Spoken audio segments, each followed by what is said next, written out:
بسم اللہ الرحمن الرحیم۔ السلام علیکم ورحمۃ اللہ وبرکاتہ۔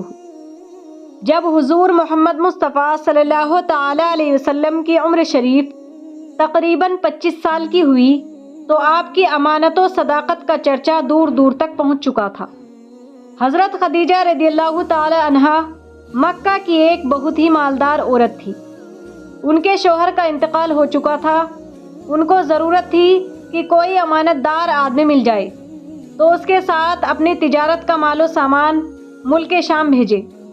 چنانچہ ان کی نظر انتخاب نے اس کام کے لیے حضور علیہ الصلاۃ والسلام کو منتخب کیا اور کہلا بھیجا کہ آپ صلی اللہ تعالی علیہ وسلم میرا مال تجارت لے کر ملک شام جائیں۔ جو معاوضہ میں دوسروں کو دیتی ہوں، آپ صلی اللہ تعالی علیہ وسلم کی امانت و دیانت داری کی بنا پر میں آپ کو اس کا 2 گنا دوں گی۔ حضور صلی اللہ تعالی علیہ وسلم نے اس کی درخواست منظور فرما لی اور تجارت کا مال و سامان لے کر ملک شام کو روانہ ہو گئے۔ اس سفر میں حضرت خدیجہ رضی اللہ تعالی عنہا نے آپ کی خدمت کے لیے ایک معتمد غلام میسرہ کو بھی آپ صلی اللہ تعالی علیہ وسلم کے ساتھ روانہ کر دیا۔ جب آپ صلی اللہ تعالی علیہ وسلم ملک شام کے مشہور شہر بصرہ کے بازار میں پہنچے تو وہاں نستورہ راہب کی خانقاہ کے قریب میں ٹھہرے۔ نستورہ میسرہ کو بہت پہلے سے جانتا پہچانتا تھا۔ حضور صلی اللہ تعالی علیہ وسلم کی صورت دیکھتے ہی نستورہ میسرہ کے پاس آیا اور دریافت کیا، اے میسرہ، یہ کون شخص ہیں جو اس درخت کے نیچے اتر پڑے ہیں؟ میسرہ نے جواب دیا کہ یہ مکہ کے رہنے والے ہیں اور خاندان بنو ہاشم کے چشم و چراغ ہیں، اور ان کا نام نامی محمد اور لقب امین ہے۔ نستورہ نے کہا کہ سوائے نبی کے اس درخت کے نیچے آج تک کبھی کوئی نہیں اترا، اس لیے مجھے یقین کامل ہے کہ نبی آخر الزماں یہی ہیں، کیونکہ آخری نبی کی تمام نشانیاں جو میں نے توریت و انجیل میں پڑھی ہیں وہ سب میں ان میں دیکھ رہا ہوں۔ کاش میں اس وقت تک زندہ رہتا جب تک یہ اپنی نبوت کا اعلان کریں گے، تو میں ان کی بھرپور مدد کرتا اور پوری جانثاری کے ساتھ ان کی خدمت گزاری میں اپنی تمام عمر گزار دیتا۔ اے میسرہ، میں تم کو نصیحت اور وصیت کرتا ہوں کہ خبردار ایک لمحہ کے لیے بھی تم ان سے جدا نہ ہونا اور انتہائی خلوص و عقیدت کے ساتھ ان کی خدمت کرتے رہنا، کیونکہ اللہ تعالیٰ نے ان کو خاتم النبیین ہونے کا شرف عطا فرمایا ہے۔ حضور اقدس صلی اللہ تعالی علیہ وسلم بصرہ کے بازار میں بہت جلد تجارت کا مال فروخت کر کے مکہ مکرمہ واپس آ گئے۔ واپسی میں جب آپ کا قافلہ شہر مکہ میں داخل ہونے لگا تو حضرت بی بی خدیجہ رضی اللہ تعالی عنہا ایک بالا خانے پر بیٹھی ہوئی قافلے کی آمد کا منظر دیکھ رہی تھی۔ جب ان کی نظر حضور علیہ الصلاۃ والسلام پر پڑی تو انہیں ایسا نظر آیا کہ 2 فرشتے آپ صلی اللہ علیہ وسلم کے سر پر دھوپ سے سایہ کیے ہوئے ہیں۔ حضرت خدیجہ رضی اللہ تعالی عنہا کے قلب پر اس نورانی منظر کا ایک خاص اثر ہوا اور وہ فرط عقیدت سے انتہائی والہانہ محبت کے ساتھ یہ حسین جلوہ دیکھتی رہیں۔ پھر اپنے غلام میسرہ سے انہوں نے کئی دن کے بعد اس کا ذکر کیا تو میسرہ نے بتایا کہ میں تو پورے سفر یہی منظر دیکھتا رہا ہوں، اور اس کے علاوہ میں نے بہت سی عجیب و غریب باتوں کا مشاہدہ کیا ہے۔ پھر میسرہ نے نستورہ راہب کی گفتگو اور اس کی عقیدت و محبت کا تذکرہ بھی کیا۔ یہ سن کر حضرت بی بی خدیجہ رضی اللہ تعالی عنہا کو آپ سے بے پناہ قلبی تعلق اور بے حد عقیدت و محبت ہو گئی، اور یہاں تک کہ ان کا دل جھک گیا کہ انہیں آپ صلی اللہ تعالی علیہ وسلم سے نکاح کی رغبت ہو گئی۔ حضرت بی بی خدیجہ رضی اللہ تعالی عنہا مال و دولت کے ساتھ انتہائی شریف اور عفت مآب خاتون تھی۔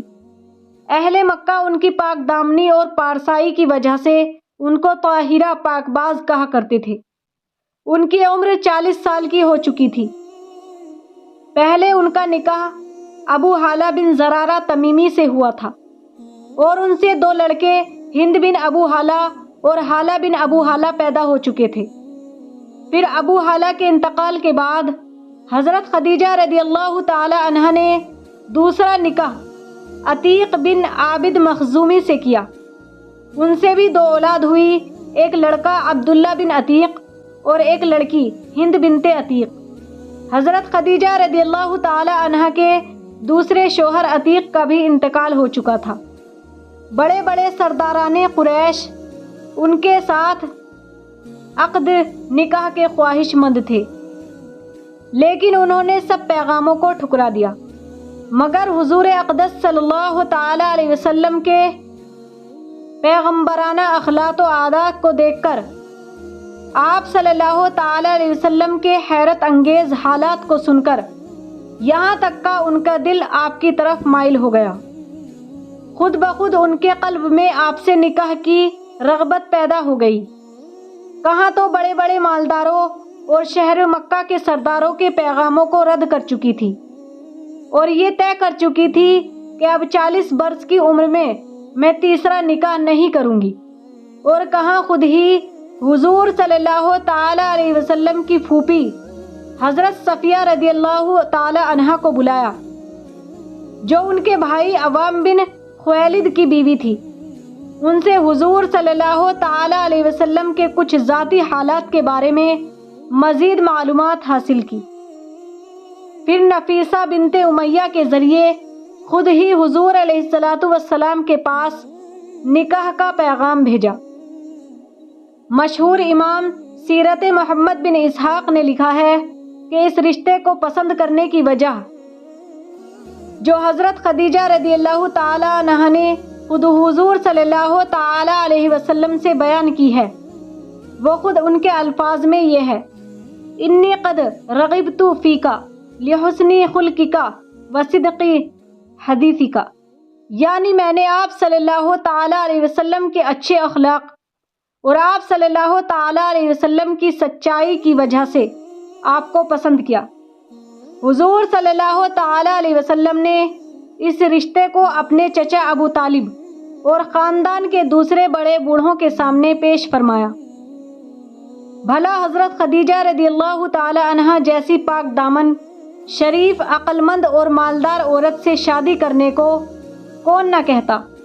سارے خاندان والوں نے نہایت خوشی کے ساتھ اس رشتے کو منظور کر لیا اور نکاح کی تاریخ مقرر ہوئی، اور حضور صلی اللہ تعالی علیہ وسلم حضرت حمزہ رضی اللہ تعالی عنہ اور ابو طالب وغیرہ اپنے چچاؤں اور خاندان کے دوسرے افراد و اشرفہ بنی ہاشم و سرداران مضر کو اپنی بارات میں لے کر حضرت بی بی خدیجہ رضی اللہ تعالی عنہا کے مکان پر تشریف لے گئے اور نکاح ہوا۔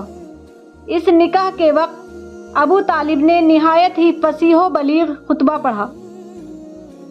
اس خطبے سے بہت اچھی طرح اس بات کا اندازہ ہو جاتا ہے کہ اعلان نبوت سے پہلے آپ کے خاندانی بڑے بوڑھوں کا آپ صلی اللہ تعالی علیہ وسلم کے متعلق کیسا خیال تھا اور آپ کے اخلاق و عادات نے ان لوگوں پر کیسا اثر ڈالا تھا۔ ابو طالب کے اس خطبے کا ترجمہ یہ ہے: تمام تعریفیں اس خدا کے لیے ہیں جس نے ہم لوگوں کو حضرت ابراہیم علیہ السلام کی نسل اور حضرت اسماعیل علیہ السلام کی اولاد میں بنایا اور ہم کو معد اور مضر کے خاندان میں پیدا فرمایا اور اپنے گھر کعبے کا نگہبان اور اپنے حرم کا منتظم بنایا۔ ہم کو علم و حکمت والا گھر اور امن والا حرم عطا فرمایا اور ہم لوگوں پر حاکم بنایا۔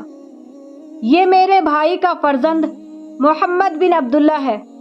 یہ ایک ایسا جوان ہے کہ قریش کے جس شخص کا بھی اس کے ساتھ موازنہ کیا جائے یہ اس سے ہر شان میں بڑھا ہوا ہی رہے گا۔ ہاں، مال اس کے پاس کم ہے، لیکن مال تو ایک ڈھلتی ہوئی چھاؤں اور عدل بدل ہونے والی چیز ہے۔ اما بعد، میرا بھتیجا محمد صلی اللہ تعالی علیہ وسلم وہ شخص ہے جس کے ساتھ میری قرابت اور قربت و محبت کو تم لوگ اچھی طرح جانتے ہو۔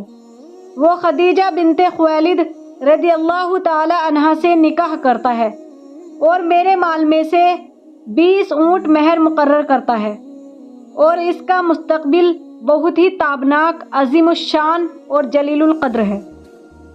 جب ابو طالب اپنا ولولہ انگوز خطبہ ختم کر چکے تو حضرت بی بی خدیجہ رضی اللہ تعالی عنہا کے چچا زاد بھائی ورقہ بن نوفل نے بھی کھڑے ہو کر ایک شاندار خطبہ پڑھا، جس کا مضمون یہ ہے: خدا ہی کے لیے حمد ہے جس نے ہم کو ایسا ہی بنایا جیسا کہ اے ابو طالب آپ نے ذکر کیا، اور ہمیں وہ تمام فضیلتیں عطا فرمائی ہیں جن کو آپ نے شمار کیا۔ بلا شبہ ہم لوگ عرب کے پیشوا اور سردار ہیں، اور آپ لوگ بھی تمام فضائل کے اہل ہیں۔ کوئی قبیلہ آپ لوگوں کے فضائل کا انکار نہیں کر سکتا، اور کوئی شخص آپ لوگوں کے فخر و شرف کو رد نہیں کر سکتا، اور بے شک ہم لوگوں نے نہایت ہی رغبت کے ساتھ آپ لوگوں کے ساتھ ملنے اور رشتے میں شامل ہونے کو پسند فرمایا۔ لہٰذا اے قریش، تم گواہ رہو کہ خدیجہ بنت خویلد رضی اللہ تعالی عنہا کو میں نے محمد بن عبداللہ صلی اللہ تعالی علیہ وسلم کی زوجیت میں دیا 400 مثقال مہر کے بدلے۔ غرض حضرت بی بی خدیجہ رضی اللہ تعالی عنہا کے ساتھ حضور علیہ السلام کا نکاح ہو گیا، اور حضور محبوب خدا صلی اللہ تعالی علیہ وسلم کا خانہ معیشت ازدواجی زندگی کے ساتھ آباد ہو گیا۔ حضرت بی بی خدیجہ رضی اللہ تعالی تقریباً 25 برس تک حضور صلی اللہ تعالی علیہ وسلم کی خدمت میں رہیں، اور ان کی زندگی میں حضور صلی اللہ تعالی علیہ وسلم نے کوئی دوسرا نکاح نہیں فرمایا۔